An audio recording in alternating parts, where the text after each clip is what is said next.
Bismillahirrahmanirrahim. Assalamualaikum warahmatullahi wabarakatuh. Alhamdulillah, bertemu lagi dengan saya Sulaiman di channel YouTube-nya Yuk Ngaji Klaten. Pastikan teman-teman like, komen, subscribe, dan tentunya share jika kajian-kajian kita, obrolan-obrolan ringan kita bermanfaat bagi semuanya. Baik, alhamdulillah rabbil alamin. Puji dan syukur mari senantiasa kita panjatkan pada Allah Subhanahu wa taala atas limpahan nikmatnya, atas limpahan karunia-Nya, sehingga alhamdulillah pada kesempatan hari ini, detik ini Allah masih berikan kita kesempatan, Allah masih berikan kita nikmat kesehatan yang semoga teman-teman dimanapun berada tentu juga dalam kondisi sehat walafiat, dan tentunya nikmat iman dan Islam ini masih ada dalam dada-dada kita. Yang atas ini semuanya yuk kita terus pandai-pandai mensyukuri atas nikmat yang Allah karuniakan kepada kita, yang berharap kita bagian dari terus mensyukuri nikmat dari Allah, yang berharap kita terus ditambahkan nikmat-nikmat yang lainnya. Shalawat serta salam tak lupa pula kita limpah curahkan kepada junjungan kita Nabi Agung Muhammad Shallallahu Alaihi Wasallam, manusia mulia, suri teladan kita semuanya, yang telah membawa risalah Islam hingga kemudian perjuangan beliau hingga kita mengenal Islam ini. Pastikan selalu dan selalu Islam ini sampai akhir hayat kelak kita. Islam ini menuntun jalan hidup kita. Islam ini membawa perubahan dalam kehidupan kita, tentunya perubahan menjadi lebih baik, yang kemudian berharap Allah meridhoinya, dan berharap ketika kita dijemput oleh malaikat Israel dalam kondisi husnul khotimah. Amin, amin ya rabbal alamin. Baik, teman-teman yang insya Allah rahmati Allah Subhanahu wa taala, melanjutkan pembahasan kita masih di buku Smart with Islam, pembahasan Super Foundation di bagian ketiga. Baik, teman-teman yang insya Allah rahmati Allah Subhanahu wa taala, kemarin terakhir pembahasan kita sampai bahwasanya para sahabat dulu imannya sangat kokoh, yang digambarkan salah dua dari para sahabat, yakni Bilal bin Rabah dan Mus'ab bin Umair, dari kalangan bawah dan juga dari kalangan atas. Yang mereka itu singkatnya adalah, kenapa kok bisa kuat? Ada pada apa? Terletak pada apa? Ternyata tata kuncinya kekokohan keimanan para sahabat itu terletak pada Islam itu sendiri. Islam yang seperti apa? Islam yang kemudian dipahaminya dengan proses berpikir. Islam yang dipeluknya dengan cara berpikir, yang notabene Allah karuniakan manusia itu sempurna dengan makhluk-makhluk Allah yang lainnya, karena hanya manusia lah yang dikaruniakan akal pikiran itu. Maka ketika kita membangun keimanan, ketika para sahabat dulu membangun keimanan itu sangat kokoh, karena selain Islam itu sendiri, maka menemukan Islam itu dengan cara berpikir. Digambarkan juga kemarin bagaimana kisah Nabi Ibrahim sebelum Nabi Muhammad ada. Beliau ketika mencari Tuhannya, melihat matahari, melihat bulan, melihat bintang, yang semuanya itu kadang ada, kadang nggak ada, kadang ada, kadang nggak ada. Mosok Tuhan kok kadang ada, kadang nggak ada. Dari situ kemudian Nabi Ibrahim berpikir, ini nggak mungkin nih kalau Tuhan kok seperti ini. Singkat cerita, dari cerita Nabi Ibrahim itu bahwasanya Nabi Ibrahim berpikir pasti ada sesuatu yang menciptakan ini semuanya. Disitulah proses berpikir itu berjalan.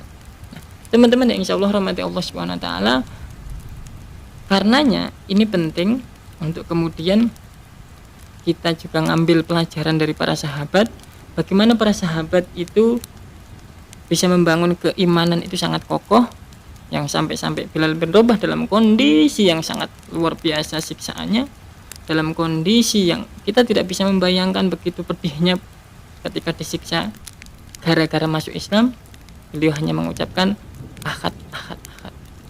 Begitu juga Mus'ab bin Umair, dari kalangan orang-orang berada, yang dia ketika berbicara perekonomian, berbicara harta, semuanya ada.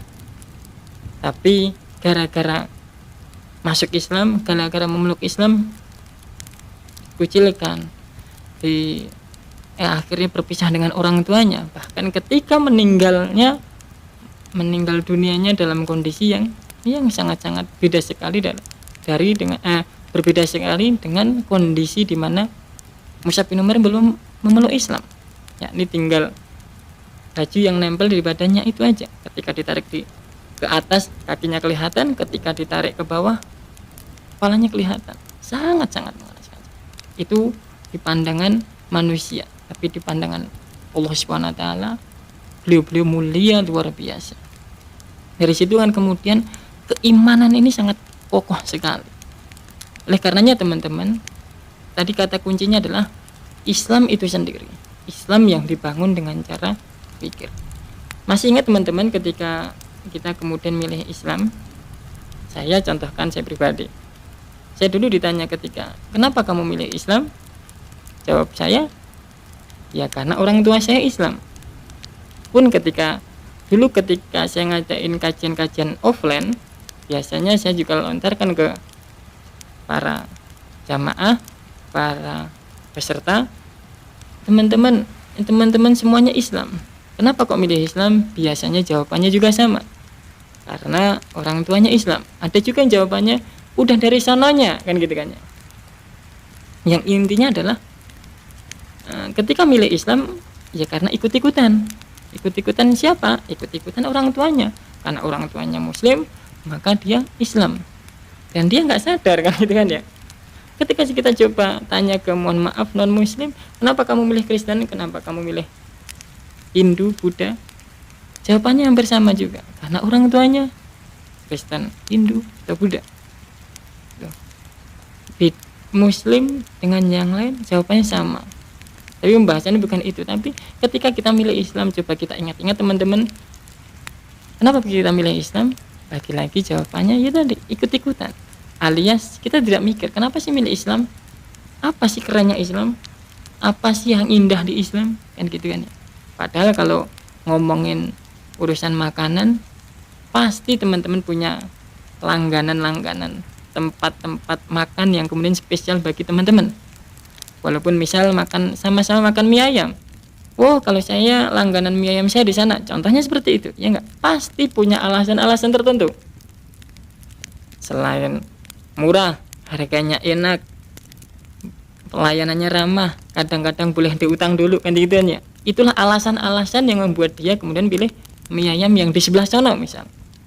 Itu ngomongin urusan makanan, itu baru ngomongin urusan mie ayam. Kalau sama yang jualan mie ayam, tapi karena ada alasan-alasan tadi, karena dia mikir tadi, maka dia milih itu.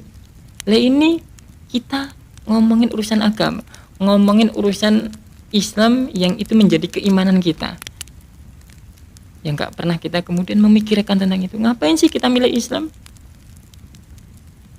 Ya enggak teman-teman, kita hanya sebatas ikut-ikutan. Karenanya benar banget ketika kemudian Imam Syafi'i itu mengatakan, Imam Syafi'i kalau salah ya, kewajiban seorang muslim pertama kali itu adalah berpikir, teman-teman. Berpikir tentang penciptaan ini, ma'rifatullah, memikirkan tentang penciptaan alam semesta dan kehidupan ini, teman-teman. Yang dari situ kemudian kita mencoba menemukan jawaban-jawaban yang jawaban itulah nanti menghantarkan kita pada cara pandang ini. Karena realitasnya dalam kehidupan ini, di dunia ini punya cara pandang tertentu. Ada yang mengatakan dia mempercayai adanya Tuhan, tapi tidak mau diatur dengan Tuhan. Ada yang tidak mempercayai adanya Tuhan. Masih ingat pelajaran dulu di sekolah-sekolah teman-teman, teorinya Darwin, evolusi, kan manusia itu ada karena evolusi dari kera, kan gitu kan ya. Ayo, masih ingat? Yang kita nggak pernah protes, kan gitu kan ya. Alhamdulillah. Baik teman-teman yang insya Allah rahmati Allah Subhanahu wa taala, kembali ke pembahasan berpikir tadi, maka berpikir ini menjadi penting untuk membangun keimanan kita. Terlebih yang pertama, rukun pembahasan, kalau kita cek rukun iman yang 6 itu, saya yakin teman-teman yang nyimak insya Allah hafal semua dong. Ada yang belum hafal, walaupun sempat viral kan di dunia maya, salah satu anak remaja SMA ditanya rukun Islam ada berapa, rukun iman ada berapa? Ternyata kebalik antara rukun Islam dan rukun iman. Alhamdulillah. Alhamdulillah. Sekalipun itu jawabannya benar, padahal metodologi membahas keimanan tidak seperti itu. Maka saya sampaikan, ketika teman-teman yang ada di YouTube ini yang ikut channel kami, insya Allah kenal semuanya, insya Allah hafal semuanya. Rukun iman itu ada 6, iman kepada Allah sampai iman kepada qada, ya enggak? Lagi-lagi kalau kita hanya sebatas hafal, ternyata apa terus kemudian ngaruhnya kita? Enggak ngaruh kan teman-teman. Maka sebenarnya pembahasannya bukan hafal atau tidak hafal. Sekalipun kalau enggak hafal juga masalah kan gitu kan ya. Tapi pembahasannya adalah kok percaya pada Sang Pencipta? Kok percaya pada Allah, buktinya apa? Percaya pada hari kiamat, buktinya apa? Ya enggak teman-teman? Disinilah kemudian proses berpikir ini harus dibangun.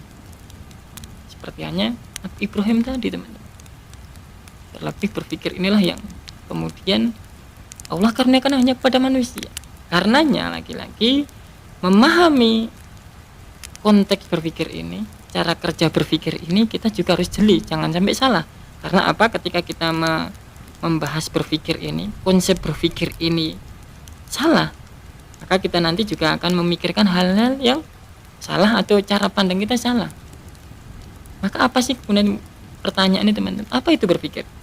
Kalau saya boleh tanya, coba nanti dicek di Wikipedia. Berpikir adalah definisi berpikir. Biasanya kalau di kajian-kajian offline, berpikir adalah mencari kebenaran. Itu fungsi berpikir kan biasanya gitu. Berpikir adalah definisi berpikir teman-teman.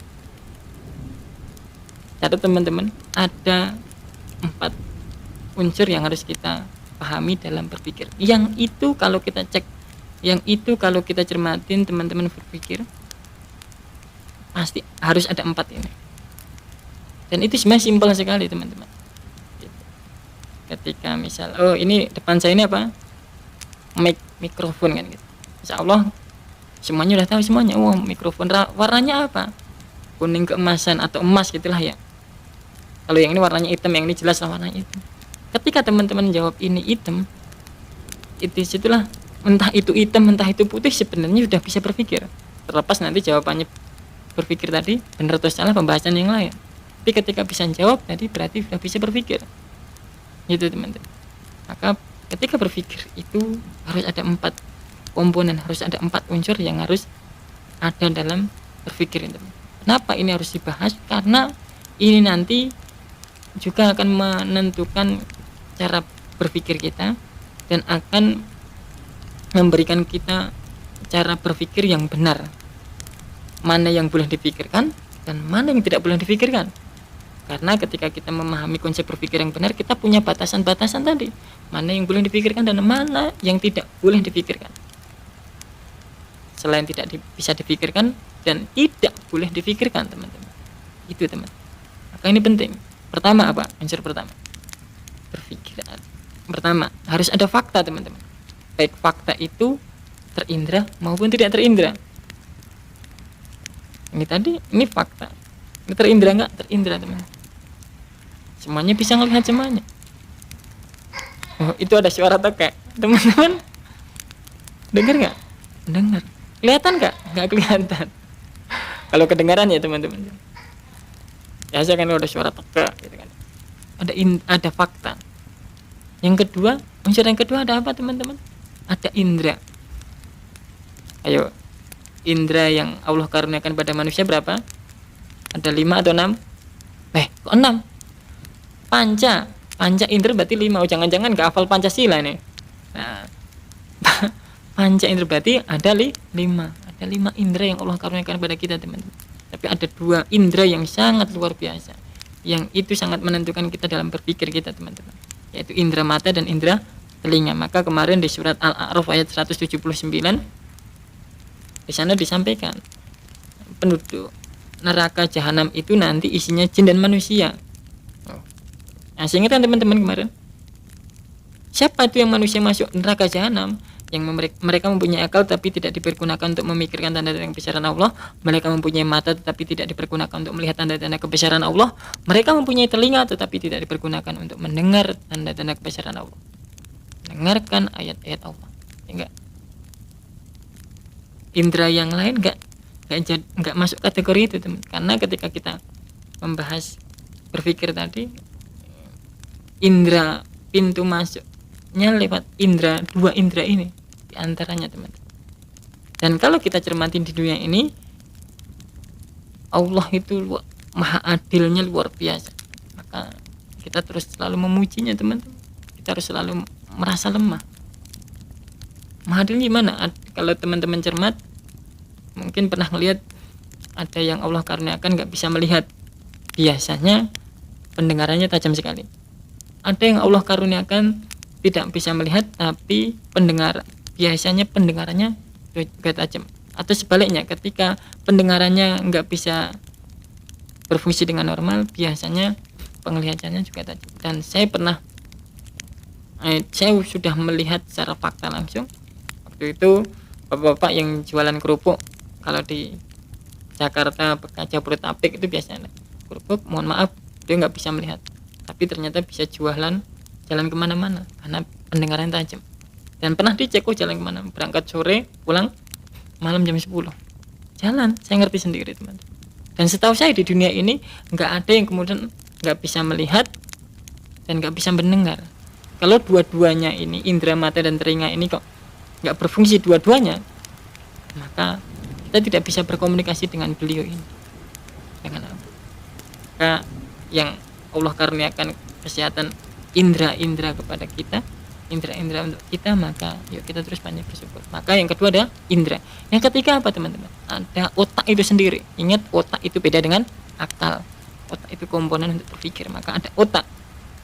Unsur yang ketiga. Unsur keempat adalah informasi sebelumnya. Nah, ini yang teman-teman yang paling empat tadi saya ulang, ada fakta, ada indera, ada otak itu sendiri, dan ada informasi-informasi sebelumnya. Kalau kita buat kalimatnya adalah berpikir adalah mengaitkan fakta melalui panca indera yang diproses di otak dan ada informasi sebelumnya.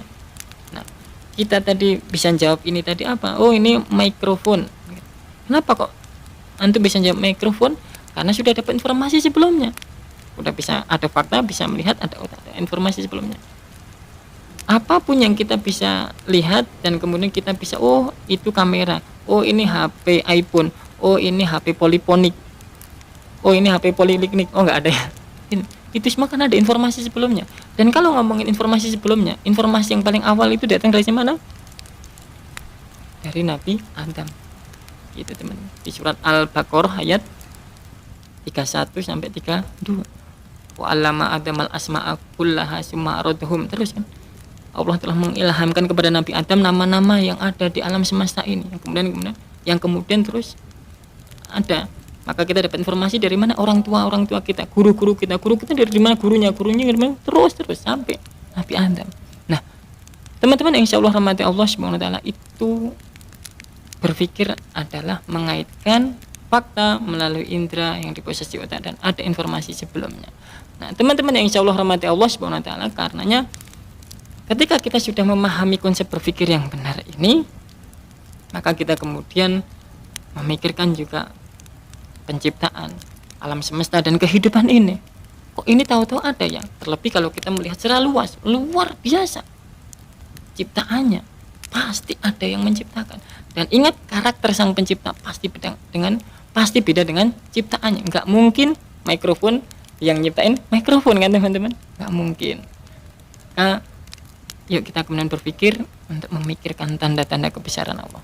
Masih ingat pembahasan di surat Al-Imran kemarin, inna fi khalqis samawati wal ard wa ikhtilafil laili wan nahari la ayatil lil albab. Sesungguhnya ciptaan langit dan bumi, silih bergantinya malam dan siang menjadi tanda-tanda bagi orang-orang yang berpikir.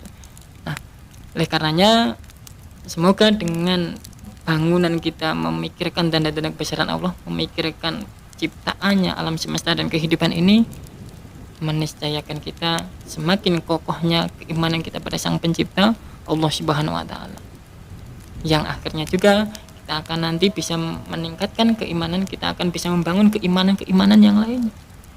keimanan kita pada Al-Quran, kok bisa kita percaya pada Al-Quran, buktinya apa? Kita juga akan bisa menjawab, kita punya argumentasi yang kuat, yang itu semakin kokoh, dan atas apapun masalahnya, oh semuanya bagi orang yang beriman, sami'na wa ata'na, karena Al-Quran sudah dinyatakan. Maka bagaimana pembahasan selanjutnya, ikuti episode selanjutnya.